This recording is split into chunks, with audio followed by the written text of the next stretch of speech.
you got another one in the works? I've got like 5.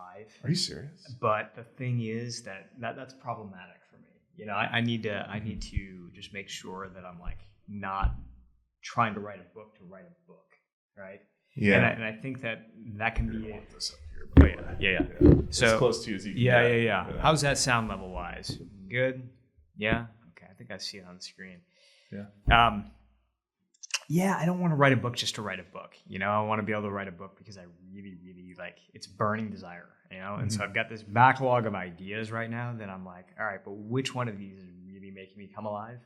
And the thing is that as soon as I start to really overthink it, then I don't know, right? It's like I know which one logically makes sense. I know which one fits the market. You know, like I remember when I was trying to be an entrepreneur, I printed out, this is like kind of embarrassing, but this is the way I went about it. I literally came up with like a list of ideas. Okay. And I had this spreadsheet, and column B was like market size, and column C was competition, and column D, it was all these things, right? And I went to a mentor of mine, and I still remember we sat down at this coffee shop, and I showed her this spreadsheet. I was very proud of it.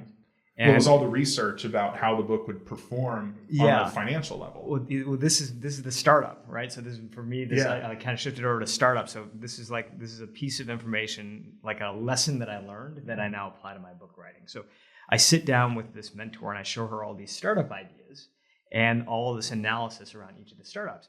And she leans back in her chair and she looks at me and she says, "Let me ask you a question. Which of these ideas actually makes you come alive?" And I look at it and I'm like, well, you know, row B is really interesting because it's a big market. It's not a lot of competition. She's like, no. I didn't ask you that.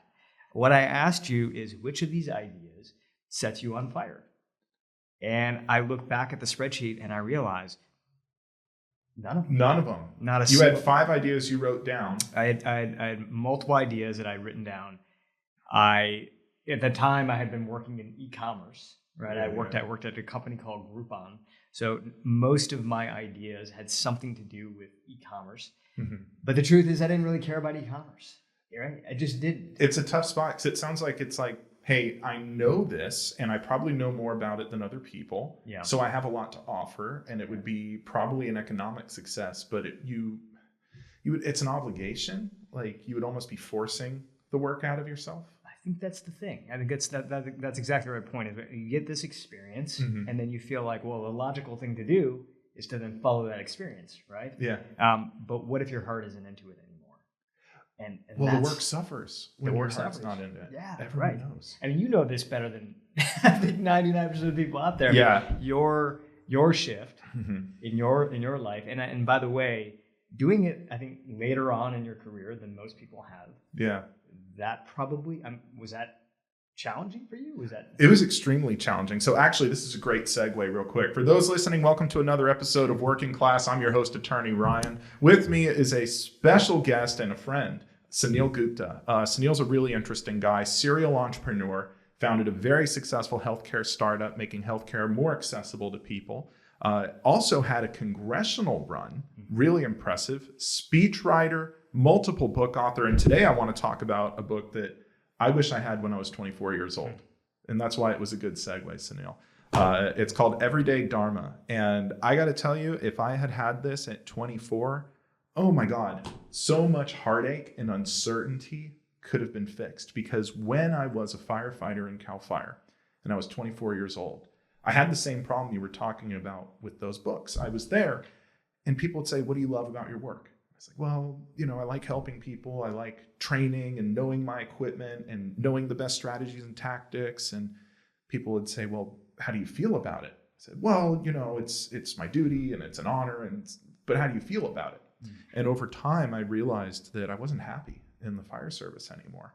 But even at just 24 years old, I really had it in my head that I had so far committed to a career path that it was too late to change, that my opportunity to do anything else was already thrown away. And even if I did change and go somewhere else, I mean, there was so much risk. Yeah. I mean, fire, I wasn't really happy anymore, but at least it worked. Yeah. At least I had a job. There was so much uncertainty trying something new. And what really kicked me in the balls after that was I did it all out of order. I quit the fire service to finish my bachelor's. And then I applied to 13 law schools, and I got into 0. Wow. Everyone rejected me. And I'll tell you, man, I immediately thought, holy shit, I just ruined my life. I had a good gig at the fire service, and I remember being mad at myself. I thought, Ryan, you spoiled brat. You were making good money, you had benefits, you were in the union, everything was going great, but you caught a case of the SADS and made a knee-jerk decision, and now you're rejected from law school, and what do I do now? Yeah. And I wish I had this, because it would have helped a lot. What do you think it would have done?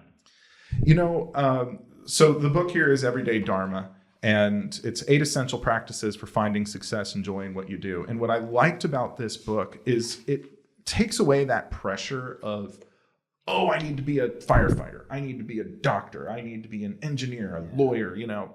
Instead, it's like, well, what are the things that if you don't do, you start to die a little bit inside? That was a quote from your book that I thought interesting.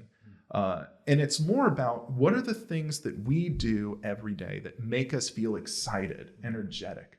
What's something that if you do it for a few hours, you walk away feeling, ooh, that was great, I want more of it. Because honestly, I'd gotten to a point in the fire service where the alarms would go off for a fire and I wasn't happy anymore. It used to be nothing got me more excited than hearing those bells go off. And then it got to a point where I was like, it's just another day, and I just couldn't wait to go home. And you know, no one career, I think, is gonna put you in a place where you get to do those things. I think that's right. We get so stuck in an occupation mindset, and I have to honestly, I have to be careful about this now because I have kids. Yeah. Right. And the question that kids get asked, that we were asked when we were kids, is, "What do you want to be when you grow up?" And that question is expected to be answered by, "I want to be a firefighter. I want to be a doctor. I want to be a lawyer." These are occupations, right? But they have nothing to do necessarily with what we want to express to the world. It's very much a question of, you know, what do you want to be versus, you know, how do you want to be, right? What do you want to express? And so the reason that Dharma sort of grabbed me was because it is really kind of who you are, plus how do you want to show up, right? Yeah. The how do you want to show up is your occupation. It can be, but who you are is a question that I think most of us never get a chance to ask ourselves. Isn't it funny? We say so much to, especially kids, what do you want to be? What do you want to do? But no one asks, who do you want to be? Who do you want to be? Yeah. Yeah. And how do you want to be that version of yourself every day? You know, this exploration, these questions, people treat them like they're foo-foo, hippy-dippy, like it feels ethereal because it's an easy answer to say, oh, I want to be an architect.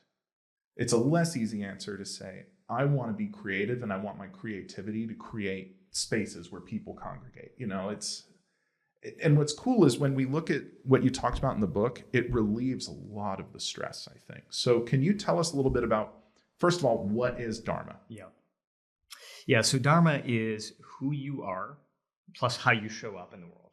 Okay. So it really, you can think of it as a philosophy in an art form for turning purpose into action, figuring out what is my purpose in life and how do I start to express that to the world. And what I think is really interesting about Dharma, what grabbed me, because again, it can sound very ethereal, right? And it can sound very impractical, is really how pragmatic it really is. You know, it doesn't mean that you need to quit your job and buy a one-way ticket to go meditate on a mountaintop or go paint in Florence.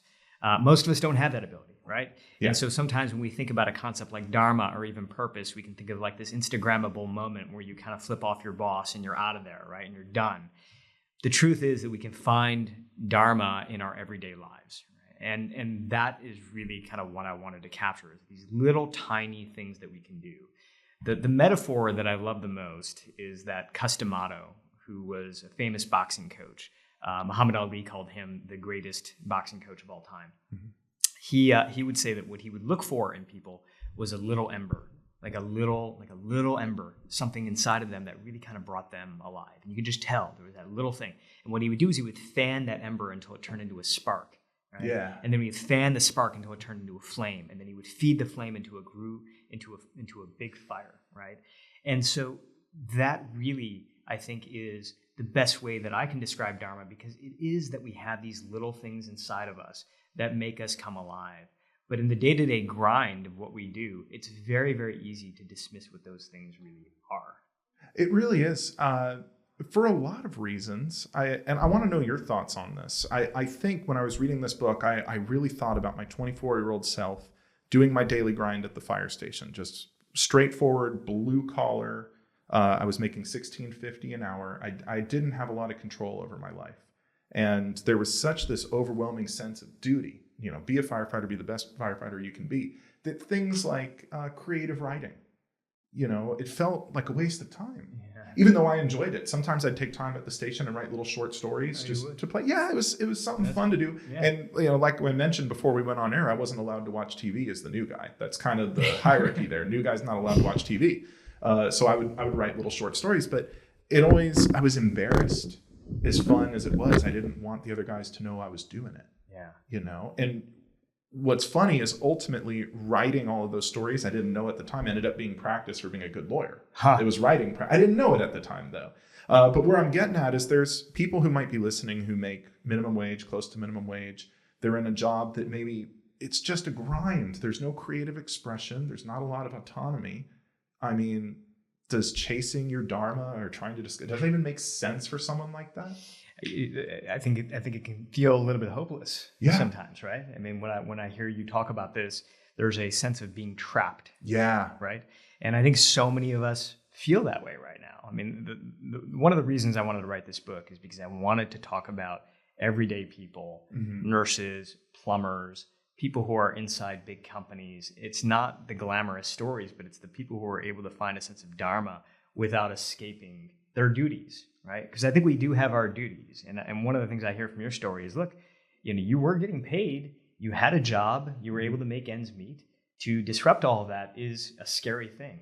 Yeah. You lay around, having a family, and it becomes even scarier. And as we grow older in life, I think the prospect of disrupting it becomes even more, menacing, right? Oh, yeah. But at the same time, we can easily get to a point in our lives where we've been doing something for enough time, and we say, look, I've been expressing myself in this way, and it's time to make a change, right?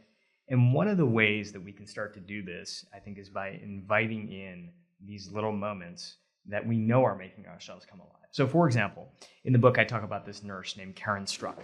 Yeah. And Karen is an ER nurse for 20 years, okay? And she is good at what she does, but she's starting to feel like it's monotonous. She's starting to feel like it's a grind, and she's starting to feel like she's out of purpose. And not to interrupt, but I think a lot of nurses feel that way right now, especially post-pandemic, where so much was demanded of them. And what did they get? Some stickers saying that you're a hero. Here's your sticker. Here's your pizza party. Yeah. And a lot of them are on the other side of it. Like, I never got a break. I still care, but I'm tired. They're overworked. They're underappreciated, right? And I think Karen felt exactly the same way. One of the things that she did was she started to tune in to what were the moments in her day that were actually making her come alive. So even though she had an overall sense of dissatisfaction, she did the work of like, look, it's not 100% crap. Maybe it's 90%. That's maybe right. Your job's 90% crap, but it could be 99. It could be. But what is the one part of the day where I go, hey, when I do this one thing, I feel a sense of peace or joy? Yes. In the book, we talk about these as bright spots. They're tiny, and they can be tiny, fleeting moments, but they do give you that little bit of energetic hit. Yeah. Right. And one way to kind of measure it is that coming out of that moment, you actually feel a little bit more energy than you felt going into that moment. So you're watching for your energy levels. You go into it feeling, maybe you feel tired, you feel beat down, but at the end of it, it's almost like you had a coffee. Yeah, and like something woke me up. Yeah, or it could even be a sip of coffee, right? Because it's just a little spark. It's a little energetic hit.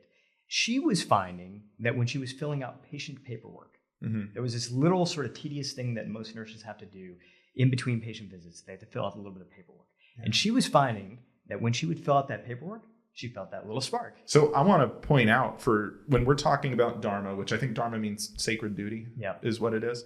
And the reason we chase our dharma is because it leads us to more fulfillment in our careers.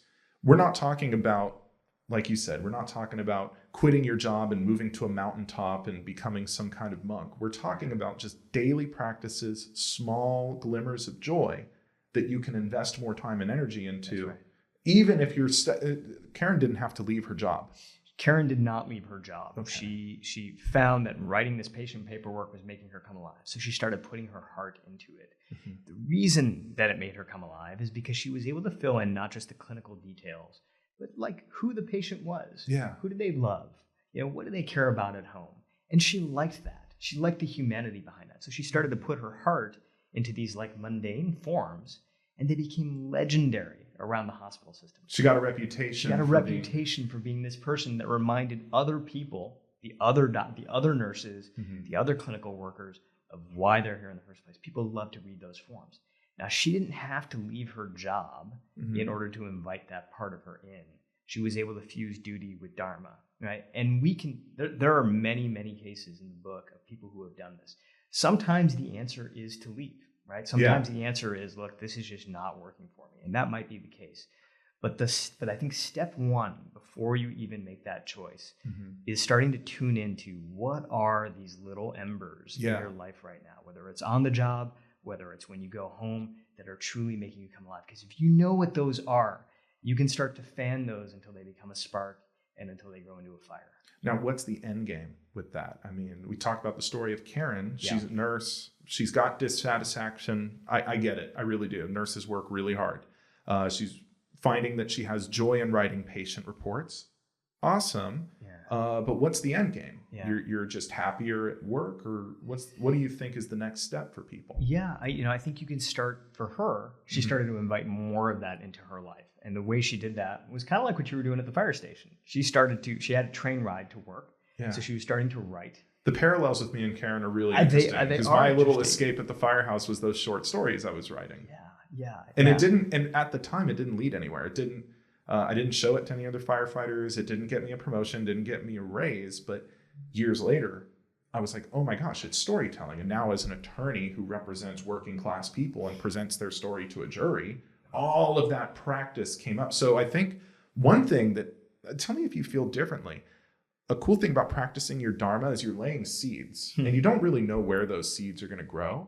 And you may have an idea of what you're going to do with them. At the time, I thought, oh, maybe I'll publish these and make some money. That didn't happen. But when I started preparing for court and things, I go, oh my gosh, I'm so glad I wrote all those stories. Well, I think they were preparing you. They're also in a lot of ways, I think, reminding you of this essence you have inside of you, right? Right. And because you were drawn to telling stories, right, that probably had something to do with why you're drawn to doing what you're doing right now. Right, with your role as an attorney, with your role as a workers' right advocate, even what we're doing right now with podcasting, right? I think that we have this essence inside of us, and that essence can be expressed in all these different ways. Storytelling was one of those ways for you, right? And there's all these other ways. I had a very similar experience, by the way. I was going to say, you talked about your journey here. And I believe you said storytelling was your dharma. Is that accurate to say, what is my dharma? And most people don't know right away what their dharma is. How did you discover that yours was storytelling? So I discovered it because, much like you, I was in a role that really didn't fit who I was. And what was that? And that was running a company. I'd started a company called Rise. I started it because I really cared about what we were doing. But the role of being a CEO, we were doing one-on-one health coaching. What was Rise, and why was it a grind for you? Rise was one-on-one health coaching over your mobile phone. I started it because my dad, when he was in his 40s, had a triple bypass surgery, emergency. My gosh. Rushed to the hospital. I was about 11 years old. I remember sitting in the backseat of the car, and we were driving home. And I remember for the first time, my mom was driving the car. My dad was in the passenger seat. It was the first time I ever saw. Was that kind of jarring for you? Because that's almost like business not as usual. Something is wrong. Dad's routine is broken. And not only that, he looks weak. He looks frail. It's a sidebar. Is there anything more jarring as a young man than seeing your dad beat up like that? Totally. My dad had a brain tumor when I was very young, and it knocked him out. He couldn't speak for a while. He was vegetated for a few weeks after his surgery. And I remember it's like watching Superman stumble when you're that young and seeing that. How did it affect you? The most powerful. It's like, that's my fortress. That's the one, even as a grown man, the smell of my dad brings me comfort. He has a distinct smell. And when I smell it, I feel safe, even though I'm a grown adult. And to see him in that phase really shook me. And I remember it took me a while to recover from this realization of how fragile things can be. Sounds like you had the same experience watching your dad be driven. All I wanted him to do was just get strong again. I'm sure you felt the same way, right? It's like, how you need to be strong again. How are you going to do this, right? And for him, it was all about cleaning up his entire lifestyle, right? I mean, it was about exercise. It was about eating healthy. It was about getting better sleep. It was about treating himself better. Was he like a workaholic? Yeah, he was a workaholic for sure. He traveled a lot. He didn't, but also he never went to the gym. He ate late at night and then went to sleep within the next half hour. A lot of workaholics have that problem, especially, I see it with lawyers a lot. Honestly, it happened to me in law school. I ballooned up to 280 pounds. Is that right? I didn't work out because I thought working out was a waste of time. So it's like, I need to hit the books. I need to study. A lot of entrepreneurs, a lot of really hard working people fall into that trap. Yeah. I mean, when I had my healthcare company, I was literally in the worst shape that I could possibly be. It's ironic, right? Like, it is ironic. Providing health services, you're supposed to, and you're falling apart. I'm falling apart. And part of the reason is that being a CEO was just never for me either. I wanted to found this company, but being a CEO was much more about ego for me than anything else. I know that now, looking back. Honestly, big of you to admit that, bro. Well, I mean, I wanted to be saying that I wanted to be known as a CEO was the best part of being a CEO for me. Everything else about it was terrible. Why do you think that is? I'm a CEO. I mean, my official title is I'm CEO of Centurion Trial Attorneys, but my email signature, it just says I'm an attorney. Yeah. Because the title never really mattered to me, but I meet a lot of people where they put it in their Instagram bio. They want everyone to know they're a CEO, and like, CEO of what? And it's like, they have a Shopify store and they're the only person there. Yeah. But why do people care about that title? Because so it almost seems like everybody else is a CEO. So if I'm not a CEO, I'm behind. Right. I mean, so and that's like such an important part of what we're talking about here, and not to be dismissed, is that we often decide what we want to be based on what we're seeing out there. Right. We're seeing people represent themselves in a certain way, and it convinces us in some way that if we're not doing what they're doing, then we're further behind. Oh God. Right? And I'm sure social media helps a lot with that. It does not help a bit.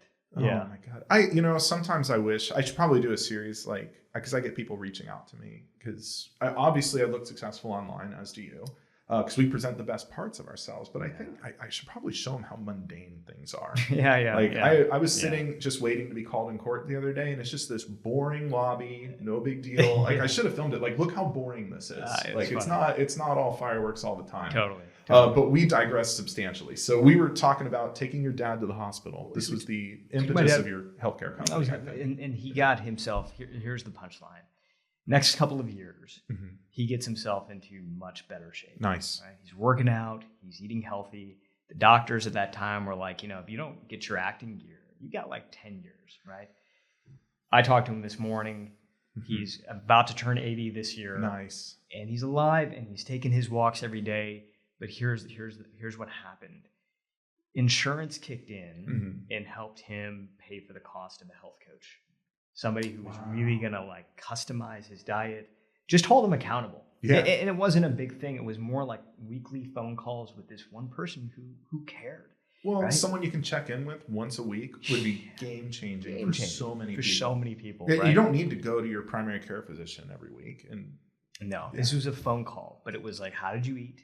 What did you eat? Are you sticking to the plan? Okay, here's one thing we're going to actually try this upcoming week. It was just that repetition that helped him tremendously. I saw him change his whole life. So when I was thinking about, all right, what do I really care about? Like, what do I really want to start as a company? Yeah. That was the story that kept coming up over and over again, right? And so I went and started looking at health coaching. And what I realized is that either you need to be very sick, like my dad was, or you need to be very rich to have somebody like that. So there were two ends of the spectrum where this became available to anyone. That's right. Either, arguably, on the one end of the spectrum, it's almost too late. Yes. And on the other, it's not attainable. That's right. So 1 out of every 3 primary care visits in America today, the primary care physician will say, listen, if you do not behaviorally change things, you are headed down a path where we're going to be putting you on statins, where you're at risk for an operation, you're at risk for diabetes, but there is no prescription for this, right? So you're kind of on your own now to kind of go figure this out. And again, if you're wealthy enough, that's when you can start to hire people to help you with that. But if you're not, what are your choices? Well, it's really tough, especially in today's economy where it used to be McDonald's was the cheap option. That's right. And it's not anymore. It used to be getting your groceries yourself and cooking at home, healthier, but it's supposed to be cheap. It's not anymore. Yeah. People are dealing with fewer and fewer options at this point. That's so right. What would Rise do? It helps create a custom plan based on what's available to you? On what's available to you. I mean, you have a real life human being. I love that because it eliminates this unrealistic, like, oh, you need fresh organic vegetables every day. It's like, oh, no shit. Why didn't I think of that? Yeah. It's because some people don't have access to that. They don't have access to it. Yeah. People are in food deserts. They can't make a green smoothie every day. Oh my God, talk to me about food deserts. So what's cool about this is, let's say you are a low income person and you are in a food desert. How does Rise help with that? So, I mean, this person is saying, all right, listen, what is available to you right now? Even if it's that local convenience store down the street, I'm going to call that store. I'm going to figure out what they have. Yeah. And we're going to cobble together something that's going to work.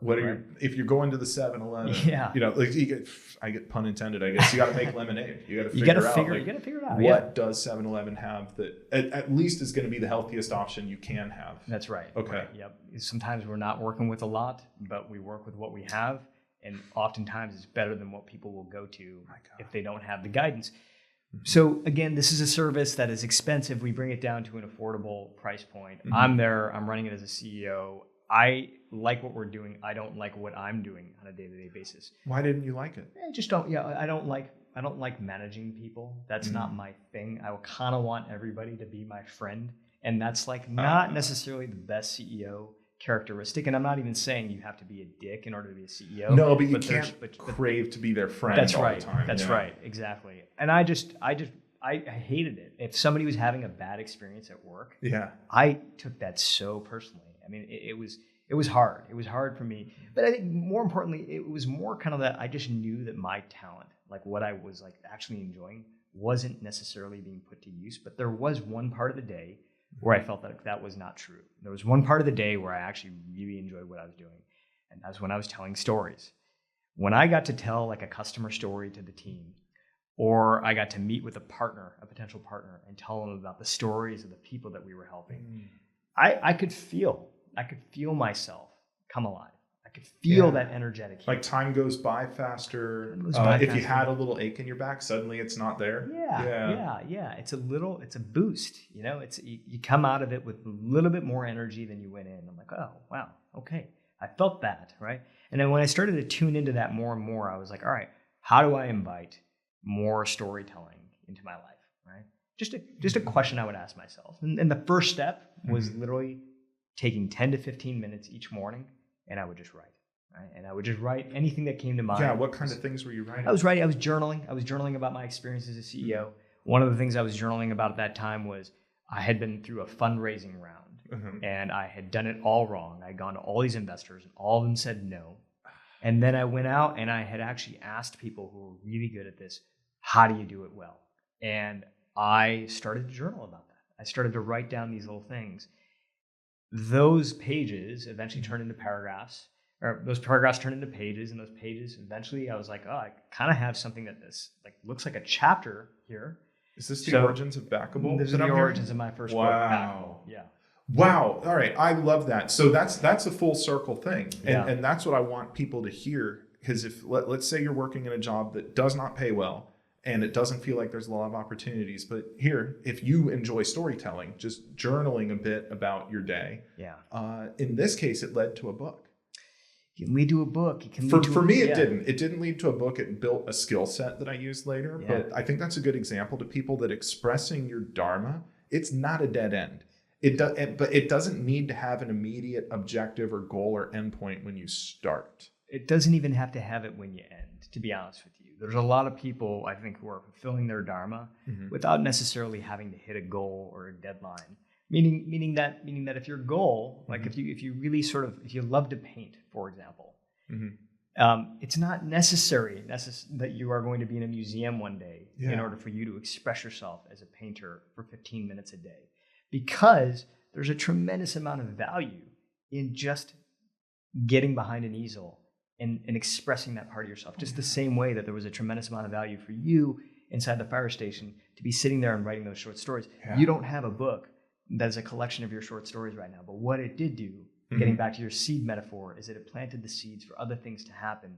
And it also just gave you a way, gave you an outlet where you were able to share some of that. I mean, look, we see this all over the place, by the way.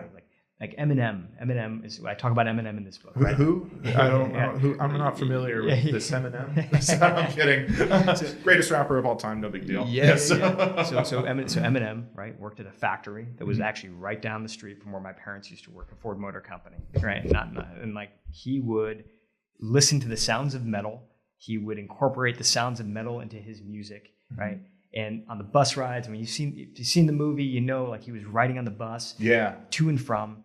You know, of course he wanted to be like a great rapper, and he wanted to be known as a great rapper. And he wanted it right now because he was probably really uncomfortable and really unhappy. And he was hoping that a switch would be flipped. I think a lot of people are hoping for that. I think that's right. And in addition to that, there was also some real value in just the writing itself, in just the creation itself, right? Like when you listen to people who reach the top, and what I do today for a living is I go out and I study people who are high performers across their different industries, right? Okay.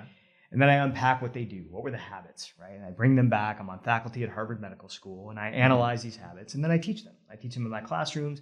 I teach them sometimes to companies. I go out and I speak, and I teach them through my books, right? This is what I do for a living. I host a show now. It's on Amazon Prime. It's kind of like Anthony Bourdain for like small businesses, right? What's that show called? It's called Business Class. Business class. Yeah, working class, business class. That's right. So I'm feeling a little. There was a reason. This is a Dharma moment. The point I'm trying to make is that when people sort of look back on their journey, most of the time they loved something, right? There was something that they loved to do that drew them in enough where they were like, I'm going to do this. I don't know if one day I'm going to become a unicorn founder. I don't know if I'm going to win a Grammy or if I'm going to win an Oscar. But this thing that I'm doing, I love it so much. And by the way, like there's a lot of science behind this. Like Mihaly Csikszentmihalyi wrote a book called Flow back in the day, right? Which is like still to date, I think one of the scientific basis for a lot of the Eastern philosophy that we learn about when it comes to like Ikigai or Dharma. You can see a lot of commonality with the book Flow. But one of the things he said was that we have two sides to our personality. We have an exotelic side and we have an autotelic side. And what does that mean? So the exotelic side is really focused on the goal, focused on the deadline, focused on the objective. Do you feel, not to interrupt, but do you feel Western culture particularly is a little hyper-focused on exotelic? Hyper-focused on exotelic. Autotelic is about the process, right? It's about the journey. It's about the steps. Now, that part gets disregarded a lot. It gets disregarded, right? We like this overnight success, big pop, and there's no long-lasting fulfillment in just being achievement-driven. That's the thing, is that if you were to ask most people who gets success, right, in life, is it exotelic, is it autotelic? Most people would say exotelic, right? They would say that unless you are completely goal-driven, your eye is on the prize, you are not going to succeed. What Csikszentmihalyi found in his research is that that is true. There are people who are exotelic who hit the top, but there are many, many people who are autotelic, meaning that they care just as much about the process, the everyday, and even if the goal doesn't happen, it's the joy of the work. Alex Lowe, the mountain climber, he was once asked, who are the best mountain climbers in the world? And his answer was, that's easy. It's the one who's having the most fun. It's one of those things that we're just taught everything in reverse growing up. Yeah. Everything. We're taught to chase certificates of achievement, titles, institutional approval, get this award, get that award. But no one's saying, hey, find the thing that's fun for you.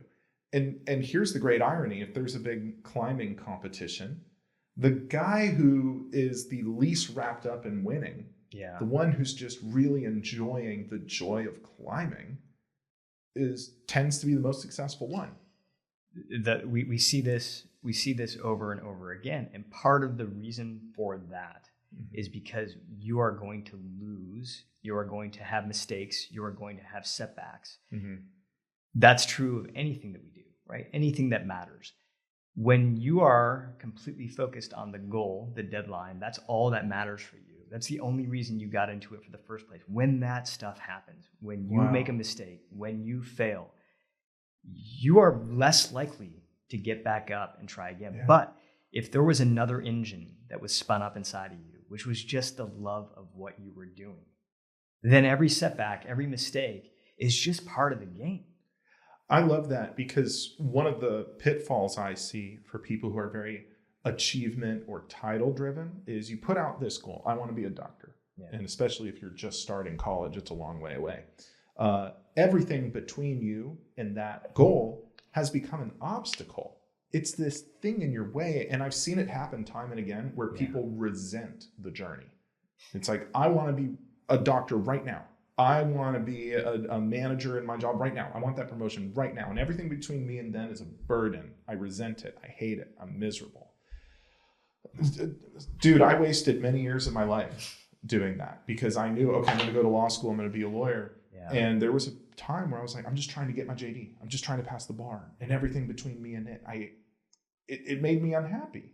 It made me sick. But what you're talking about is finding a way where the journey itself is the goal. That's right. And here's the real mind twist. Mm-hmm. The real mind twist, it comes out of a piece of research that is called the arrival fallacy. And it was a researcher out of Harvard, he's at Columbia now, came up with this idea. And what he was basically able to show is that we sort of have this notion that once we get to this certain point in our life, right? Once we get that JD, once we get that MD, once we get that promotion, once we get that next car, that house, once we get there, mm-hmm. we're going to be happy, right? And then what ends up happening is that even if we do hit that goal, that milestone, two things happen. Number one, we don't get as happy as mm-hmm. we thought we were going to be, and that is sort of upsetting. And the second thing is that the goalpost tends to move again, right? So if you get that thing and you're like, that's going to make me happy, and you hit it, it will move again, and now you'll be back in the cycle, right? Well, you built this habit where you're always chasing an endpoint. You're always chasing an endpoint. So once you hit that endpoint, your just natural instinct is establish another endpoint, or else you're a loser. Exactly. And so the question, right? So that's a trap, right? It sounds unhealthy when I say it. It's unhealthy, and I think look, our culture is driven by this trap. There's no doubt about that. Part of the reason it's driven by that trap is because it gives us our ambition, right? It gives us our drive. So if we constantly have an endpoint, then we will be driven to go achieve, right? And so the scary thing for most people is if I don't operate in that way anymore, mm-hmm. then where's my ambition? They feel where's my drive? Well, we're taught that if you don't have an endpoint, that it's aimless. Yes. But you had a really interesting quote in here that I wrote down. I can't find it, but I think I remember it well. It said, "The final note is not the point of the symphony." And that really hit me in the gut because I was very achievement driven, very endpoint driven for a long time. And like I mentioned, it's like you have these little spikes, these ends of the symphony, and everything else in between, you're almost trying to fast forward it. You almost resent it, and you're losing between this achievement, these endpoints. You're losing so many opportunities for happiness in between. Yes. And maybe your job sucks. A lot of people's jobs suck. We're not telling you, shift your mindset and be positive about your work. We're saying, look, if you're going to be stuck in that grind, like we've all been, a good way to make it better and open up new doors is what are your glimmers? What are your moments of the day that give you joy? And focus on that. The things you do where even if it's just aimless wandering, even if you're just tinkering with stuff in a garage, even if you're just drawing little schematics, you don't need an end goal. That's exactly right, man. Well said. I mean, look, I spoke to this psychologist that worked with all these great leaders of countries, leaders of companies. And I asked him, hey, like after 30 years of doing this, what have you learned? Like, what's the big punchline? And you know what he said to me? He said, you can have wealth, you can have status, you can have success. And if you don't train your mind, you are fucked. That's what he said to me. Yeah. And I asked him, what did he mean by that? And his answer was exactly what you just said, which is that, look, 99% of your life could be going right. But we are trained. Our mind is trained to focus on that 1%. We're wired that way. Yeah. Right? Neuroscientists call this the negativity bias, right? We are wired to figure out what's going wrong and try to solve problems. Yeah. It's easy to dismiss all the things that are going right. And I'm not arguing that we pay attention to that stuff so that we get happier or more optimistic. I think that stuff is true. Mm-hmm. But the reason that I'm here on your podcast is I'm saying that 99% holds a ton of information, a ton of signal for what it is that makes you happy, for what it is that makes you come alive. If you can tune into that stuff, you will start to learn not only more about yourself, but how you want to show up in the world. I love that you're saying this because, on the surface, when I got hired by Cal Fire, it was all I ever wanted since I was 3 years old, Suneel. Since that's all I ever wanted. And I remember, God, I was such a mess. I told myself, my life doesn't truly begin until I get that badge. Nothing matters. I remember being so unhappy. I was so unhappy. And then I got there. And for whatever reason, I don't know what it was, but I liked the job in the beginning. It wasn't until the end that I realized I wasn't in the right place. Maybe I was always in the wrong place. Maybe I had totally misunderstood what my dharma was. But I truly thought the minute I become a full-time paid firefighter, I get the badge, I get the helmet, I get on the big red truck, then I'm going to be happy. Yeah. And I got there and I wasn't happy. And it scared the shit out of me. Yeah, it's a scary moment. Because I didn't have a plan B, and I didn't know who I was outside of the fire service. I had no clue who I was. Yeah. And it was hard because it was hard to talk to people about that because you sound like a spoiled brat. Like, you have a dream job. You beat out hundreds of people to be a firefighter. You're saying you don't want this? And you got there, and now you're there. And it's hard to have that conversation with people because you feel ungrateful. Totally. When you say it. Totally. But I think that's a good example of what we're talking about, where you can achieve all of those little milestones and realize that there is a huge layer of emptiness under the surface there. That's right. I think that achievement is sort of used as a way of trying to make us feel fulfilled, right? And we feel like we rack up enough of these achievements, we're going to sort of level up and continue to level up and get enough of these achievements, we finally become whole. It's not a video game. It's not a video game. It doesn't work that way, right? And we know this based on science, of course. There's so many studies on this, but if you're listening right now, just ignore the data and just ask yourself if that's true. Like, look back on all these milestones that you've hit in your life and ask yourself, how long did the happiness actually last? And that's not to say that we shouldn't have goals in our life. That's not to say that at all. But what it is to say is we need to be spending as much attention at the distance between ourselves and our goals as we are with the goals themselves. How do we start to find this level of happiness in what we're doing every single day, right? How do we invite more of that in? And that is where these glimmers, these embers start to come in. I love that, man. And it's cool hearing it from you too. I like this concept of, we haven't actually named it yet in your book. I think you call it Leela. It's the concept of high play. Yeah. And that's what we're talking about. Like, when you actually enjoy the journey, you're not chasing endpoints. You're not chasing the promotion, you're not chasing the title, you're not chasing any specific career. You just know, hey, I enjoy teaching people. I enjoy playing tennis. I enjoy exercising. I enjoy analyzing market data and figuring out the best way to penetrate a market. There's no job title attached to those things. Yeah. Anyone can do those things. But what I want to talk to you now about, if you're okay being a little vulnerable, is you were very open about your failures the last time you and I spoke a couple of months ago. I know Rise was a big success, but you had trouble getting funding a little bit. I mean, how did that affect you? Because you had taken a big risk. Are you still expressing your dharma even if you're failing repeated times in a row? I mean, how does that work? Because when we express our dharma, when we find a journey we enjoy, that doesn't mean it's always perfect. Yeah. You're going to face rejection and failure. So can you talk a little bit about that? I do think that long-term success does come from short-term embarrassment. I believe that in my heart. I feel that I've experienced it. I was part of a company called Groupon, which was a huge success in the beginning. When did Groupon first take off? Groupon took off. Blast from the 2010s. Totally. Exactly. You got it right. So 2009 is when I joined the company. 2010 is when we got our first bit of real funding. And then within 2 years, we grew from less than $1 million in revenue to over $1 billion in revenue. Revenue coming in. I didn't realize in. they were making that kind of money. Yeah. And Forbes magazine called us the fastest growing company of all time. I mean, jeez. And I'm an early leader at the company, and we had this huge success. And then all of a sudden, get this, we lose 99% of our market value. Why? Well, Part of it was that we went public as a company, and arguably we went public too soon. We just didn't have our stuff together, right?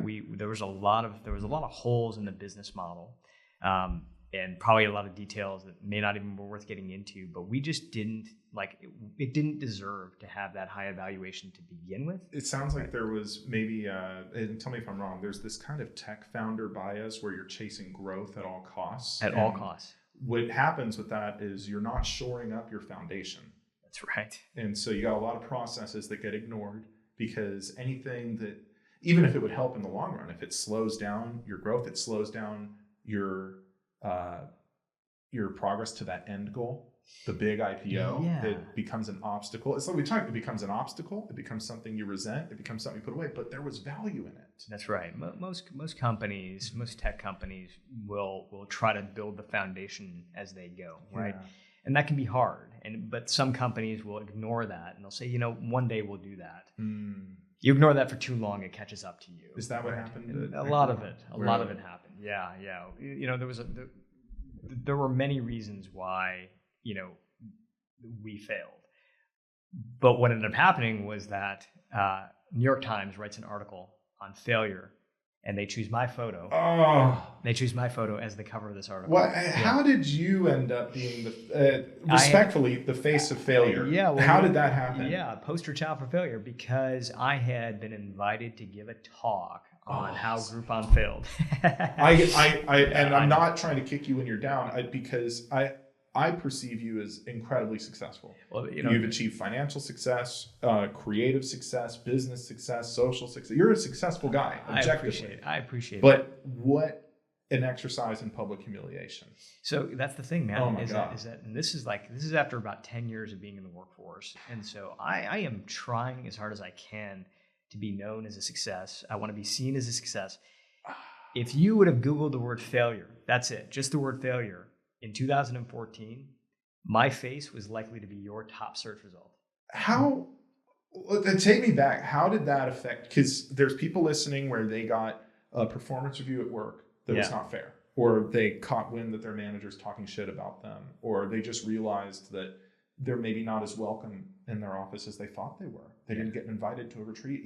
They probably feel very publicly ashamed and down. So how did you feel when that article came out? I wanted to put my head in the sand, I wanted to, yeah.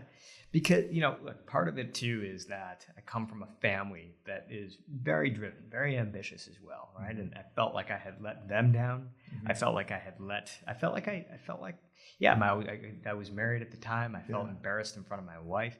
I just, it was one of those moments where I could feel sort of my energy draining away. Right. It's also tough because of the expectation. You come from a very success-driven family. Yeah. For listeners who don't know and thought it's Sanjay Gupta is your brother. That's right. Yeah. So you have this very public-facing life already. And I think am I putting words in your mouth? Is there an expectation in your family to present a good face to the public because you guys have such a public life? I think that there is an expectation to be driven and to succeed, and that's been put on us from an early age. I don't think necessarily in an unfair way, but I think in a way that it took me a long time to reconcile. Every parent wants what's best for their kids. Yeah. My brother is 10 years older than me, so he's like a third parent, right? Yeah. And I think that I couldn't help but feel like when that article came out and after the company had lost 99% of its market value, it was the thing that I had worked so hard to help build, that I was this huge failure. It must have felt like it was all over for a minute. So it did. And then a mentor of mine gave me a piece of advice. And this is where it all got pretty interesting for me, which was go do something with this article. Go find a way to use it.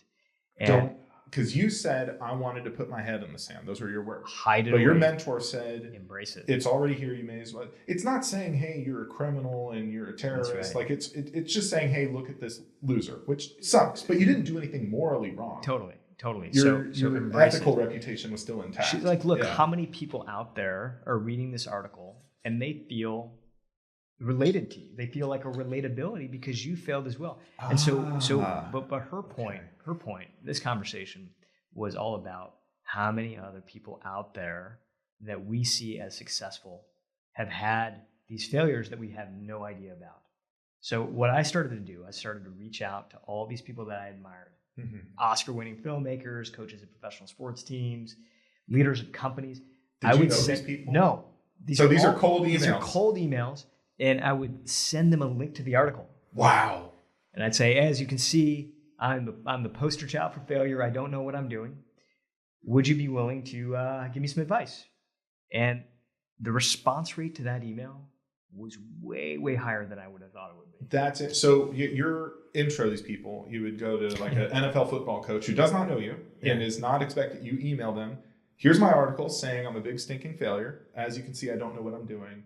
Will you give me advice? That's right. That was your approach. That was my approach. And people would write back and... People would write back. Typically, it would be like an assistant of theirs who said, so-and-so would be more than welcome to spend time with you. I was living in San Francisco at the time. A lot of the people I'd reached out to were, in California. Yeah. So a lot of these meetings happen in person.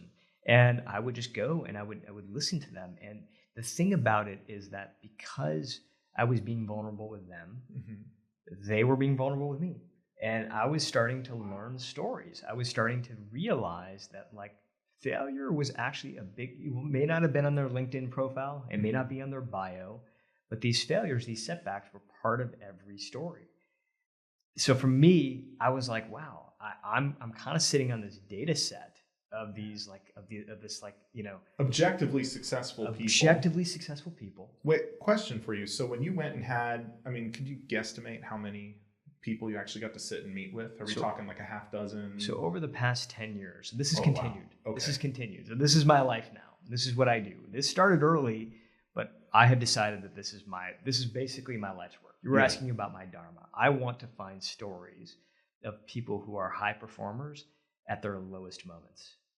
Right? Wow. And what is the appeal of a high performer at their lowest moment? Because the bounce back, the way that we come out of those situations, I think is really where the gold lies.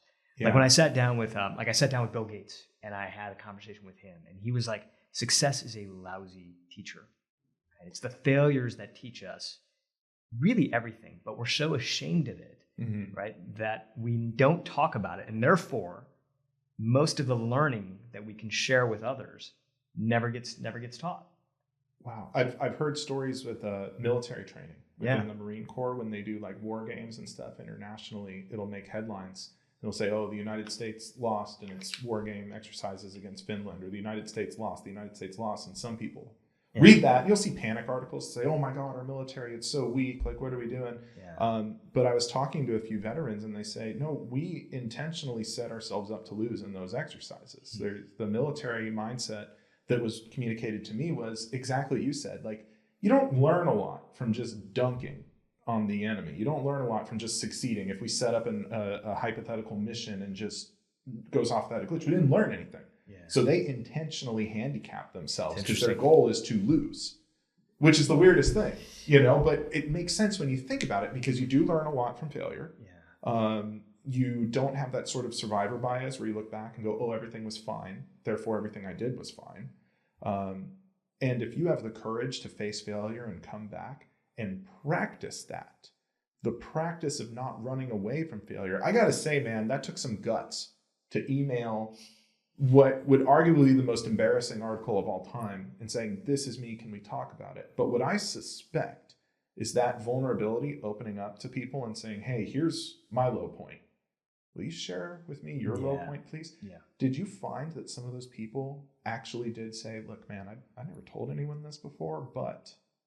For sure. Yeah. Yeah. No, absolutely. I mean, even you look at like a story like Ben and Jerry, for example, right? I went out and visited these guys in Vermont and I sat down with them. You went to Vermont and visited the Ben and Jerry, huh? I visited the Ben and Jerry, was sitting down and, I had done my research. I had read their articles. They'd put out a bunch of sort of interviews. There was an ice cream shop that the two of them opened and that ice cream shop failed. Really? They were scooping ice cream, right? They started out by scooping ice cream. So it was just this little corner shop. They couldn't drive enough foot traffic. So finally, at the end, they literally shut down the store, but they had some spare inventory, right? So they had all this ice cream left over. Wow. And so what do? They put it in pints. Mm-hmm. Right? They put it in pints and they sell these pints to just get rid of inventory, and the pints sell out fast. Really? And they're like, whoa, what if we started to go with pints? Well, good thing that, what's funny is they're a multi-billion-dollar brand now. Yep. The success they've achieved is gigantic. If they had gotten what they wanted, if they had just had a successful shop, they wouldn't be making a fraction of a 100%. of the success and the money that they're making now. 100%. That failure forced them to pivot. The failure showed them what was working. It was like that military training. Like they lose on purpose to figure out what works and what doesn't. What works, what doesn't. What do we want to double down on? What Yeah. can we learn? It's all about the growth, right? And that really, I think for us, for everything we're talking about right now, when you love something, you really love it, the growth is what matters. Right? You're looking for as much learning. You're looking at how do I get better at this? How do I excel at this craft? Right?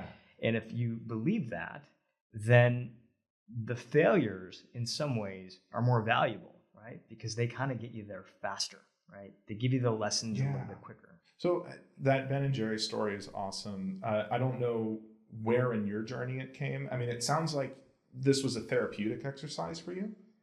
You were expressing your dharma, you're learning stories from successful people at their low point, but was there anyone you spoke with where it had a big effect where you thought, do you know what, I can bounce back from this article now?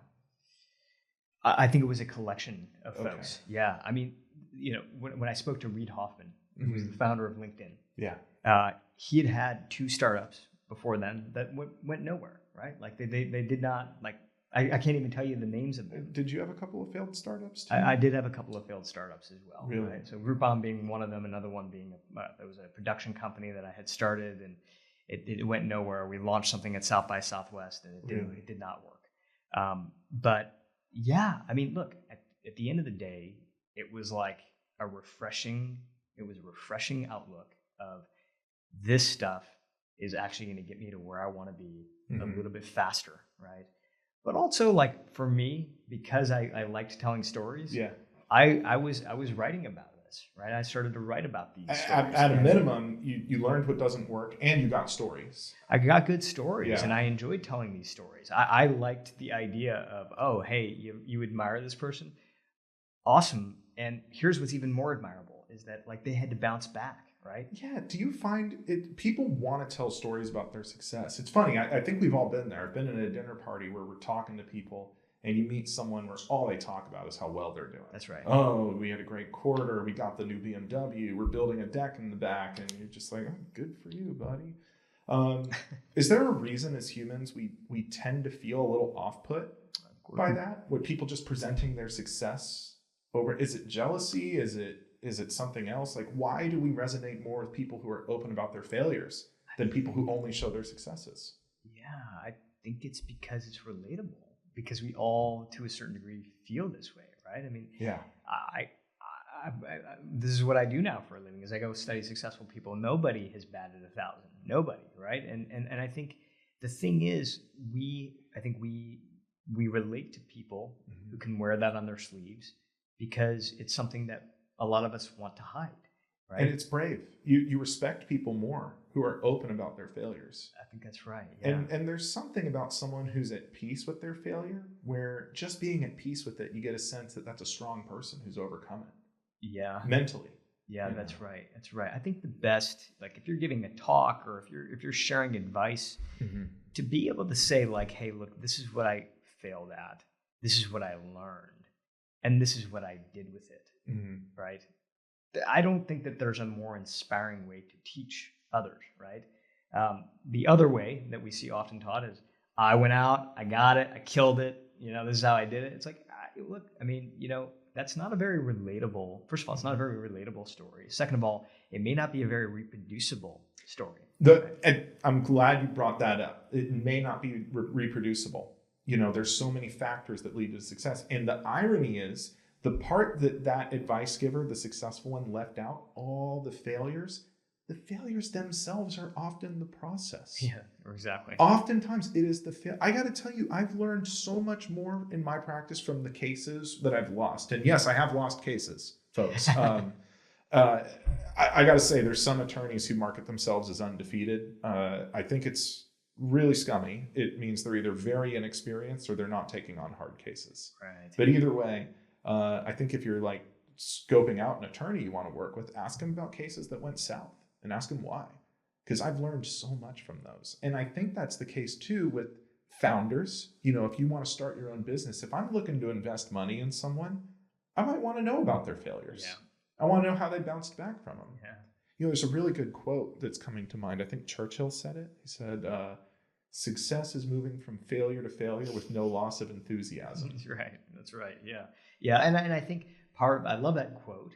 I also think that the movement from failure to failure includes some reflection, right? Because I do think that what I've found is that sometimes people can get up a little bit too quickly and just say, all right, I failed down, I'm on to the next thing. But they lose the learning, right? So the neuroscientists have classified this difference between resilience and post-traumatic growth, right?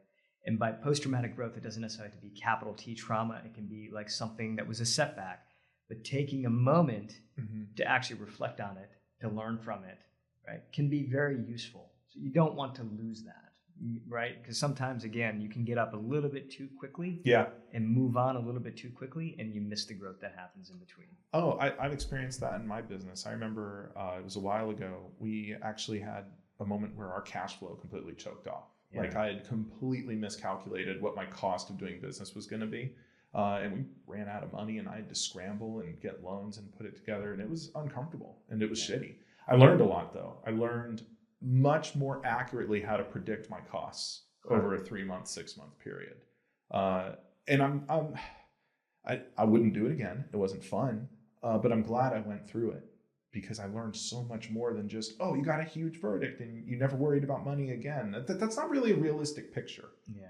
And as an attorney, if someone were to come to me and say, Ryan, I want to start a practice. I'm starting with $0. Maybe I have one client. How do I forecast my revenues and my costs? I can give them way better advice now than if I had never had that experience of actually running out of cash. Totally. And it sounds like that's a similar idea to what you're talking about. Now, if you don't mind, I want to change gears and talk a little bit of a concept you brought up called upeka. Did I say that right? Upeka, yeah.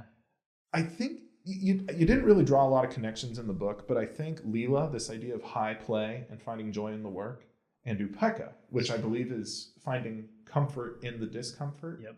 There's a connection between the two. So do you mind first just tell us what upeka is and kind of how you experienced it and why you wanted it in the book? Yeah, upeka is comfort in the discomfort. And with any journey that we are on, that we care about, anything that we're working on, things are going to go south. Yeah. Right? Like things are going to go south. And by that, I don't even necessarily mean you fail.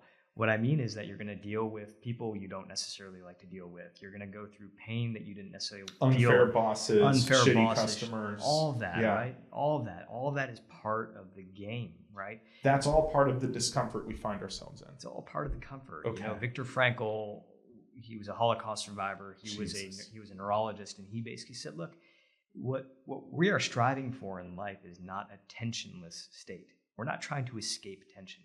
We're trying to go towards a worthwhile goal, right? And by that, he meant a purpose. But we have to accept the fact that tension is going to be part of the game. The Buddhists have this tale of the prickly porcupine. And the parable goes like this. You got these porcupines, they get together in the winter because they're cold, right? So they get together, they huddle together. But what ends up happening? They start to poke each other. They start to poke each other, right? And so finally the pain gets to be too much and they disband and they go out into the winter and now it's cold and it's lonely and they don't know what to do. And finally they realize, poor porcupines, right? And so finally they realize that, look, we need to be together. We need to be around a certain degree of suffering and tension in order to survive. And dharma and purpose work very much the same way, is that when we are working on something that matters to us, we are going to get poked, we're going to get pricked. It's just part of the game. The question is, how do we find comfort in those moments? So the distinction here is that when we talk about boundaries, what we're often talking about is outer space. It's like this force field you want to put around yourself. That's right. Yeah. I'm going to put some space between myself and other people. That's typically what we mean when we talk about boundaries. But there's another type of boundary, and that's the boundary that you put inside of yourself. So inner space. Talk about this because honestly, this is a new concept for me. An inner boundary. What does that look like in practice? Yeah, an inner boundary is really comes down to reactivity. Your again, going back to Viktor Frankl, who is talked about a lot in this chapter of Upeka. He said, they asked him, look, you're a Holocaust survivor, you're a neurologist for many, many decades. Break it all down for us. What is the most important thing? And what he said is that in between your triggers and the way you respond to those triggers is a space. And inside that space lies your freedom. Right? For a lot of people, myself included, this is something I need to work on. I remember reading that and thinking about it. That space is very small. It's almost like there's no space for a lot of people. Yeah. And you know what? I think that's right. And I think you're seeing it everywhere, right? And you're seeing it on the road. I mean, even my drive here to the studio, it was like this guy kind of got cut off a little bit and went berserk with his horn. He was just like, I mean, it was like a 1.5 minute like pressure on the horn situation. People are, I think that space is very precious, right? Yeah. And I think it's gotten whittled down, and it's gotten whittled down for good reasons for many, many people. I think a lot of us are overstimulated, to be honest. I think we're overstimulated. A lot of us are overworked. I think that we're stressed. We're not getting enough sleep. We're not getting enough exercise. There's a lot of things that can contribute to that space. What I hope to do with this chapter was to say, what are some simple things that we can do to extend that space, even just by a little bit? Because when you can, what ends up happening is you have more choices in how you want to respond to situations, right? And this is where we start to behave in ways that are more aligned with who we are versus making snap judgments or decisions or actions that alienate people and just end up being those moments where we look back and we're like, that wasn't really who I was. You know, it's funny that you mentioned that. So quick question, Upeka, this discomfort in the discomfort, the space. It's a flexible thing, right? I mean, it expands and shrinks depending on things. I know it's time for me to take a break when my space is really narrow. When you're getting really reactive. So one thing I struggle with is I'm a very combative person. I'm very confrontational, and I don't want to be that way. We could go on a whole episode of why that is. I have to be that way to an extent to protect my clients. But I find that when I'm very overworked, I haven't had a break in a long time, I get real sharp and biting, especially to opposing counsels, which isn't nice, you know. But that's my warning sign. Like it's time to create a break. And what's so funny is if I take a day away from the office and unplug for everything, I come back and I find I'm not just less combative, but I'm actually more rational and I make better decisions and I have more stamina. You know, so I think, you know, the point of this is it's important to recognize if you're not sure what that space is, definitely important to recognize like when it is getting too narrow. So I love that I love that you shared that because this idea of Upeka and this idea of space can be one of the most important signals for us, right? When we are getting reactive, it is a signal to you that you need something else in your life. It's so when I get that really combative, aggressive, this is a signal like, hey, you're doing too much of one thing or not getting enough of another. Exactly. And part of the way, and part of, you know, one of the things I would say is like, you know, your job to a certain extent is to be there is some combativeness here, right? So the answer that we're talking about here is not to say, hey, don't defend your client to the fullest of your ability. It's more about sort of the choice that you had before you actually responded, right? So if you have that choice and you still say responding in an aggressive way is the answer, you still have space. The moment that we're talking about is when you actually didn't even have the choice. It was impulsive, it was reactive. And that's what I teach my associates too. I say, look, we're not afraid to get aggressive, but you want to deploy it strategically. Like, don't be mean and nasty to opposing counsel just for the sake of showing them how tough you are and that you mean business. Like, a lot of times being conciliatory and being cooperative is the best way.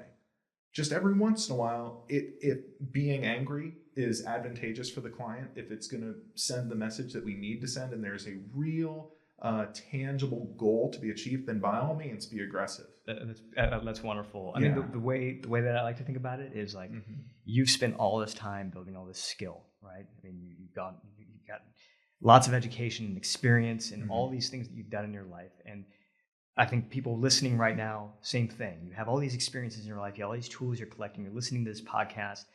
You're learning new things. Our ability to deploy those things all depends on that space. Oh my God. So epiphany moment. Everything, all of the experiences. So I'll use myself as an example. The experience of firefighting and learning everything I learned there. The experience of the short stories, going to law school, running a practice, the business side. None of those experiences serve anyone if I don't create space between a stimulus and a reaction. That's right. You don't have the ability. And I need to recognize when I'm failing at that. If I'm finding I'm just knee-jerking and being reactive and I'm getting defensive and angry, I'm taking all of those tools that I've spent years developing and I'm throwing them away. Exactly. Oh man, I'm going to think about that all night. Yeah. I think about it all the time too, because look, I mean, this is what I do, right? By the way, I'm no saint. Like my kid can do something that can trigger me, right? And all of a sudden I'm like, oh my God, I've spent all this time learning all this stuff about Buddhism and meditation, and all of it is gone. Well, you were viciously bullying me before we turned on. For anyone who didn't see, he's a bully. Don't be. That's funny. I think there are certain situations, by the way, where having sort of a short fuse is probably good. If your kid is running out into traffic, you don't want to have the space, right? That is not the time to be like, what is the most appropriate? Yeah, exactly. Most of my Right. It's funny because they're two very different situations. An email from your boss is not a tiger jumping out of the bushes at you. But evolutionarily speaking, it seems that our brainstem doesn't know the difference between just an email that was a bit rude and, predator attacking me. Yeah. Are we like fighting against evolution at this point? I mean, I think that we are acting out. I think a lot of these impulses, and we're acting them out in our workplace. We're acting them out with our families because we don't have necessarily a place to put it, right? So there are a lot of things that we are figuring out. How do I place this energy? Like for me, I know that if I don't work out a few times a week, I'm done. I'm toast with my upeka, with that space, because I have all this energy that has built up, and I don't know where to put it, right? So for some people, that's playing an instrument. I was on set for Top Gun Maverick, the movie. Wait, you were on the set? I was on the set for that because I was interviewing Jerry Bruckheimer. Really? And one of the things that was pointed out to me is that there are all these different trailers on the set, right? There's Tom Cruise's trailer, there's Jennifer Connelly's trailer, there's Miles Teller's trailer. One of the things that was pointed out to me when I was there was that what great actors do inside that trailer directly impacts the way they are going to perform when they are on camera, right? So using that time to reset is really, really important. And the classic story is one of Jon Favreau, the guy who made a lot of the Marvel movies, Iron Man. Yeah. But he runs. Didn't he do the Mandalorian series? Yes, too? That's right. Yeah, exactly. So writer, director, and actor. Yeah. Right? So sometimes he's on set and he's wearing all these different hats and he's kind of running from thing to thing. It's really frenetic. And you're kind of like on a tight timeline, tight budget oftentimes. Yeah. He plays the ukulele. Really? He goes into his trailer and he plays the ukulele. What you just described is what you described in your book with this wheel. Yes. Wearing That's all right. those. So here's your center. Yeah. This is your dharma, your essence. That's right here. Right in the middle. But all those hats, all that work, as you get wound up with the emails, the full calendar, the meetings, the kids, the practice, the groceries, that all of that is spinning out towards the edge. That's right. And your goal at that point is to then get back to the center. How do we bring ourselves back to the center? And for John, it was the ukulele. For John's ukulele. And that's what I love about it is Microsoft did this big study years ago where they basically gave everybody an electroencephalography cap, an EEG cap, right? Okay. So basically it measures brain activity. Mm-hmm. And they broke people into two groups. Group A basically had a traditional work schedule. They took no breaks throughout the day. They were going from meeting to meeting to work session to meeting, right? And they measured their brain activity. And as expected, by the end of the day, they were fried, right? It started out relatively fresh. If we were to make a graph, we were just seeing a steady decline throughout the day. Wow. And an EEG scan, you're seeing blue colors, which are calm at the beginning of the day, and then by the end of the day, it's red, right? Yeah. Then they measure that against people who simply took quick breaks in between those meetings, right? Oh, so the first group, it was just meetings over, we're going right to the next one. We're going back to back, right? The next group was they just took quick 5 to 10 minute breaks in between these meetings. And they remained in the blue state, the calm state throughout the entire day, just through taking these 5 to 10 minute meetings throughout. Wow. Right? Same stresses, same types of colleagues, same types of pressures, but just by coming back to the center over and over again, right? 5 to 10 minute breaks.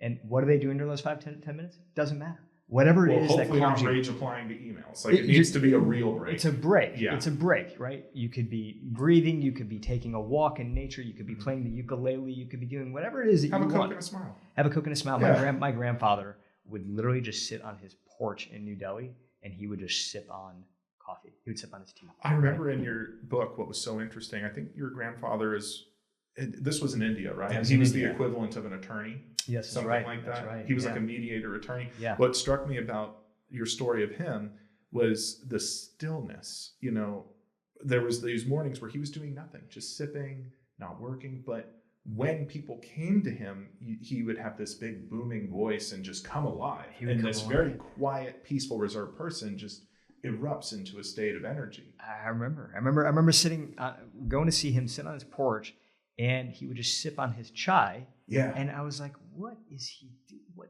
What is he But doing? he seems aloof. Yeah, he seems like he doesn't care. Yeah, because I'm coming here from the United States. You know, I grew up in Detroit. And my house in the morning was like frenetic. It was like my dad had like half-eaten bagel in his mouth. He's tying his tie. My mom's trying to Motor City, baby. It's go. And I imagine a lot of households were like that. We had the TV in the background. Oh, you got the morning news getting you all worked up. Totally. I was not used to seeing somebody just sip on a drink and do nothing else, right? And today, I try to figure out how to bring just a little bit of that in my day, right? Like, when is the last time, I mean, seriously, asking you, Ryan, the last time you actually just like sat and drank a drink without doing anything else, checking email, doing anything else, talking to anybody else? Oh, this is embarrassing, dude. I honestly, it might be the only one I can think of off the top of my head was in 2022.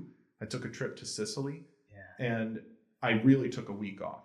And every morning I would wake up and just have a little. I like yerba mate in the morning. Just have my yerba mate and look at the water. That's and amazing. I didn't look at any emails or anything. The best. That was almost 2 years ago. There had to be another time, but it's not coming to mind. I mean, I think this was a good gut check. I just try it. I seriously just try it here. I've always got this damn phone. That's the sin. I'm always looking at my morning emails. So the two game changers for me, that has been one of them. Yeah. The sip on the cup of coffee without anything else. Just go out to my front porch and do that. And that's amazing. It's been a huge part of my routine. The second, when is the last time you took a walk without your phone? That I'm better at. You do well, it? I always go with my girlfriend. So I would walk by myself, but we'll walk and you leave the phone behind. Yeah. The first time I did that, I was like, what? I was like, oh, what? I feel like you leave a piece of your brain behind. 100%. It's scary. I felt almost unsafe. You know, when I'm walking around my block, my own block, and I felt like a little bit of unsafe. It's so dumb. What if I get an email that's really important? It's like, dude, it's 6 o'clock at night. Yeah, and what the hell do people do before phones? Figure it out, right? I mean, so just like these little practices, these little things. Yeah. And so finding the 5-minute reset that works for you can be so important. You know, put it on an index card, start creating your list. I was talking to somebody the other day, he's a leader of a large sort of part of a company, and he likes to talk to himself. And I was like, that's your way of resetting. He's like, I just like to have conversations with myself. And I was like, well, how do you do it? Because you're at the office. He's like, I pop my AirPods in. And everyone thinks he's on the phone. He's on the phone. And he's actually just talking to himself, right? But it feels reset. You know, that I could see that being really healthy for people too. Just taking all of the scrambled thoughts and tensions and fears. And the thing about being in your head is you can have multiple thoughts at once and they're not necessarily coherent. And it can actually cause you to get more wound up when you're just in your head. But when you slow down and speak it out, just talk it out, it forces you to streamline those thoughts. That's why journaling is so effective. It's not, 100%. It's the idea of just, can I take all the feelings and tension that's up here and just put it in, just clear a couple of sentences so I can look at it. Yeah. And then I can decide, hey, these are my feelings. Are these real to me? do I want these feelings? Do I agree with these feelings? I've been going to a therapist, and that's the first thing we do. Journaling. Well, it's a hypnotherapist I go to. She's awesome, by the way. Deanna, love you. Thank you. But the first thing we do before we do the hypnosis part of the treatment is she'll say, everything that you're worried about and unhappy, just write down every negative thought you've had today, everything you're afraid of. And I'd write them all down. And then she'd say, all right, well, let's look at the negative thoughts and be real, pause. How many of these are true? Circle the ones you think are true and cross out the ones you think, I felt that, but I don't really believe it. And it's a really cool exercise because I find I cross out almost all of them. Wow. All those negative thoughts. Oh, I have them every day, even now. I'm so glad you're here, Suneel, because I really do. A lot of people look at me and think, oh, successful attorney, he makes all this money, everything's great. I have insecurities, and I have, my fears, and I have my negative self-talk too. Yeah. And I'll write, there are days I put there and I'll write, I'm a loser, I'm a failure, I'm a fraud, I'm not as good as I should be. And then Deanna will be like, okay, well, look at those now. You wrote it down, you felt the emotion. Do you really think that's true? And honestly, no. So here's my question for you. When those voices are making themselves heard, whose voice is that? Oh, sorry, Dad. It's a couple of voices. Sometimes it's my father, not that he would say those things to me, but I think him, but also maybe not me, but like a twisted, dark, shadowy version of me. Like almost if there was an evil demon that was a reflection of myself, like that.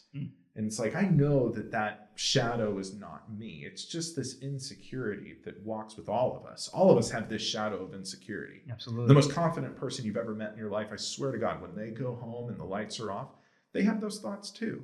All of us do. And if you don't, you might be a narcissist. Totally. I don't know. Totally. The point is, to answer your question, it comes from a place of fear. Yeah. It comes from a place of expectation. But it never comes from me when I'm calm. Yeah, but another way to put it is it comes to you because you're human, right? Yeah. And you have these parts of you. And I think that, like, to me, I talk a little bit about Rumi in the book, this philosopher, who basically said, look, may all parts be welcome, right? Because we all have these parts. And to the extent that we try to ignore them, what I love about your exercise is you name them, right? Yeah. And by naming them, by writing them down, you're letting these parts be heard. Do you have those voices too? Oh, yeah. How do you deal with them? Do you journal like I do, or what do you do? So one therapy that's been really helpful for me has been internal family systems. So it's a guy named Dick Schwartz who kind of is a rebel rouser inside sort of the psychotherapy space. What he basically said is that we all have multiple personalities, but it's not a disorder, right?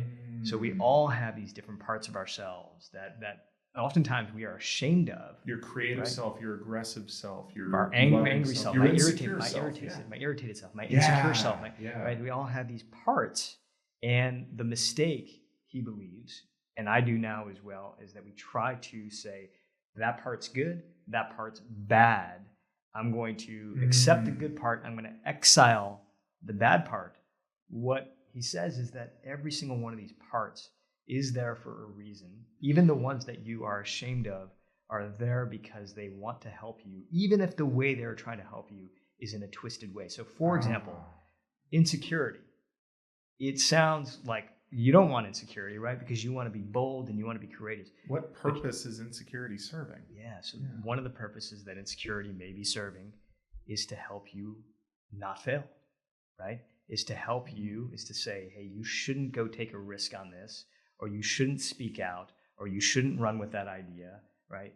Because if you do, you may end up getting your head chopped off. You may end up getting fired. You may end up getting. The point that I'm hearing here is it's so funny that this happened the other day with me and my girlfriend. I don't remember what it was about. I wanted her to drink some water or something. We were traveling and it was a rough day. I was like, drink some water. She's like, I don't want water right now. And I remember I was really pushy about it. It's like, drink your water. You're going to be dehydrated. You're going to get a headache. What's wrong with you? And I remember I was really pushy. I was tired too. Yeah.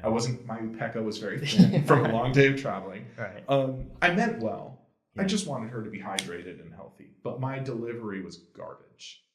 it sounds like, and tell me if I'm wrong, it sounds like that's our insecure self in a way. It means well. It doesn't want you to fail. It doesn't want you to get hurt, but its delivery is crap. I think that that's right. And it could be your insecure self. It could be a part of you that is, it could be a part of you that is pushy, right? And it could be a part of you that, like, there are all these different parts. But what I love about what you said is that, like, you investigated it, right? You found out that, hey, it actually has some good to it, right? There's some good. It wanted something for somebody that you loved. It was just doing it in a way that wasn't in line with who you are. When we try to push out that part, if you tried to push it away and say, like, screw off, what typically ends up happening is that it will overtake you in some other way. Right? Oh, that's what happened with me and Gabby. The more she pushed the water away, this is such a stupid example, but it's the most recent one. Yeah. The more she said, I don't want water right now, the more I was like, no, you really need the water. Like, suddenly I became the Adam Sandler, the water boy. I'm just like pushing it, I'm pushing it so hard. Yeah. And it was because of the resistance. Yeah, that's right. That's so interesting. It triggered this defensive reaction for no reason. That's right. That's why, like, look, I mean, like, rage, anger, we all have a little bit of that, right? If you try to push that shit away and say, I'm not going to be an angry person, I'm not going to be rageful, it will sneak up on you. It will find a way. It will find a way. But if you can acknowledge it, right? And you can say, hey, listen, like, I'm going to thank that part of me because it's trying to protect me in some way. It's trying to serve some role. Yeah. Then what we can do is we can start to kind of bring it back into the system without letting it take control. And that's really the basis of this internal family systems. If you want to read a good book on all this, it's a book called No Bad Parts. Oh, that's a good one. Yeah. Okay. I like that. Man. Yeah, it sounds like the answer to the voices in our head, the negative voice, the insecurity. Acknowledge it. My hypnotherapist, she would say, almost imagine it as a person. Maybe it's you. That's right. And don't run from it. Don't yell at it. Don't throw rocks at it. But turn around and hold it. Embrace it. And listen to it. Thank it for trying to protect you. But then tell it what it needs to hear. Like, thank you. I hear you. I hear you're trying to protect me. But I got this. Exactly. And if I don't, we're going to learn from it. And it's going to be okay. Wow. Ryan. I like that. Well, dude, that's read the book, folks. It changed his good attitudes. Hey, we've been here a while. I want to finish with, there was one parable I wanted to talk to you about before we wrap up today. It really stuck out to me for anyone listening, because I think it shows the point of Dharma and the point of life. And it was the story about the young man who went to the castle of the wisest man in the world. And I want you to tell the story because you tell it better than everyone. But there was some oil and a spoon, and I think it's a really good metaphor for us to finish on. Can you tell us that story? Yeah. So this is a story from my favorite book of all time. It's The Alchemist, written by Paulo Coelho. The story goes that a kid wants to figure out how to be happy in life, right? And so he finds that there's this sage that's kind of in far distant land that he needs to go travel to, and he travels all this distance, and he finally gets to the sage, and he realizes that there's a lot of people there.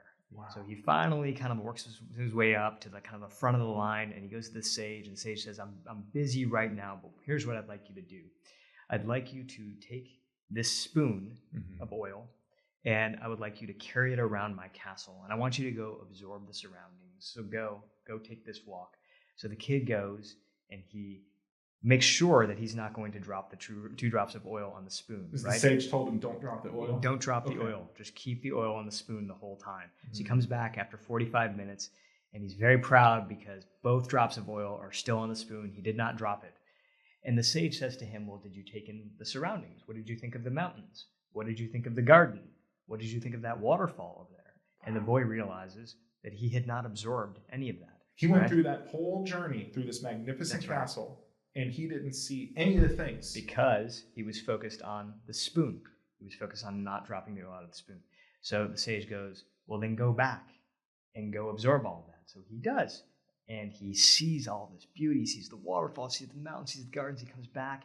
And the guy says, the sage says, well, what'd you think? And he says, it was so wonderful, so beautiful. And the sage says, where are the drops of oil on the spoon? Because he had dropped them, right? He got distracted. And he said, that is ultimately the game, is how do we take in all these things that are around us, but at the same time, keep our focus on what it is that matters most to us, right? And it's the balance of both that we've been talking about this entire time. That is duty and dharma. And how do we bring our duty and dharma together? The oil, it can be your family obligations. It can be those morning emails. It can be your TPS reports. Yeah. We're not saying disregard those things. We're saying don't let them so absorb you. Don't allow them to reduce your space. Don't allow them to be these objectives that you tick off a box that you forget about the journey. You forget about where that stuff is also taking you. And right? why is it there? And why is it there? I was talking to an agent yesterday. This is actually a fun story. I kept me up last night. Mm-hmm. This agent who had been at CAA for many, many years. He was Robert De Niro's agent back in the day. And he said that De Niro would send him these scripts of these movies that were definitely not very commercial, meaning they were not likely to be money makers. And the agent, De Niro ended up making the movies, but the agent would always ask him, hey, like, what do you see in this, right? He wasn't going to say, don't do it, but he said, what do you see in this? And what De Niro said is that I see an experience in that script that I have not had. Wow. And I want to experience that, right? What I love about that is that De Niro was using his role as an actor to experience the world. And I think that for us, oftentimes we are taking our experience and we are applying it to our work, but our work can also be a way of giving us experience, right? I'm really glad you brought that up because I try to tell this to law students all the time. Like, as a lawyer, you don't have to just practice law all the time. Yes. When I was in law school, I never thought I would have a book deal and be on Dr. Phil and do all the things I get to do. I do them because they're just different ways for me to express my mission, which is make life better for people at work. Yeah. I really care about that. And so, like, I don't make any money on this podcast. I don't. But I get to talk to people like you and share stories that hopefully someone listens to and says, just like the position I was in, like, my life sucks right now. It's hard. My boss is on me. I'm not making money. And just help them get the tools they need to make life better. It sounds like that's what you did. It sounds like that's what De Niro was doing with those scripts. It sounds exactly like what De Niro was doing in the scripts. And for you, Ryan, like, I see this essence that has existed all along. It was what took you to being a firefighter in the first place, is that you wanted to help people. You wanted to help people, and you wanted to build, I think, everyday people up, right? And serve them and lift them. And everything that you do has been an expression of that. From the moment you became a firefighter to the moment you went to law school to everything you're doing right now as an advocate, through a podcast, through your books, it all comes back to the same essence, man. I think it's beautiful. Thanks a lot, man. And I think a way to button that up nicely for anyone listening. Thank you for that. It's really kind of you, Suneel. There was never an end game. There was never a master plan. I really want to be open and honest with people. I never had this grand plan to become Attorney Ryan or become CEO of Centurion Trial Attorneys. I was just trying to do what felt right in the moment. And there was a time in the fire service where I realized what I'm doing doesn't feel right anymore. And for a long time, I was just chasing what feels right, what feels good, what feels like it makes sense. And over time, it built up into something that I could not have planned. But just the discovery process led there. And it sounds like that's what happened with you. It's exactly what happened. So, Suneel, take as long as you want, but what's next for you? What's your next step? I'm just going to continue doing what I'm doing, because what I find is that the more I do what I love, stuff opens up. You know, so for me, I'm enjoying having this book out in the world. I'm enjoying talking about it. I go out and I speak to audiences. I go speak to companies. I get such a kick out of talking to, like, groups of, buttoned up, suits. I was hesitating before I said, but I came straight from court. That's why. Sorry. But I love talking to them about this Eastern philosophy called Dharma, and how all these people in the West have embraced it and are doing amazing things with it. That makes me happy. I'm going to continue doing that. I'm going to continue studying, I think, great people who I think have done extraordinary things, and find out the moments of adversity that they had to get through. And then I'll keep telling those stories, and it'll keep expressing itself. Right on, man. Well, hey, thank you for being on the show. I'm so glad you were here. We got to hang out again. Thanks, Where can people find you? Where can they find more of you online? And how do they get the book? Yeah, well, you can get the book really anywhere where you get your books. It's on Amazon. If you like to listen to your books, it's on Audible. But if you have a local bookstore, go there. I got the paperback, and I don't know if the camera can see my notes. I wrote this thing up. I took notes like crazy. This was legitimately, I joked earlier that if this book sucked, I was going to fake illness and cancel. Yeah. So it's not, but no, this is legitimately a really good book. I recommend getting the hard copy so you can take notes. Thanks, man. Thank you. And where can people find you online? You can find me at my name, first name, last name, SuneelGupta.com or Suneel Gupta on Instagram. Right on, man. Yeah. Thanks for being on the show. All right, man. It was fun. Thanks. All right, that's scene. I can't take no loss. I don't even know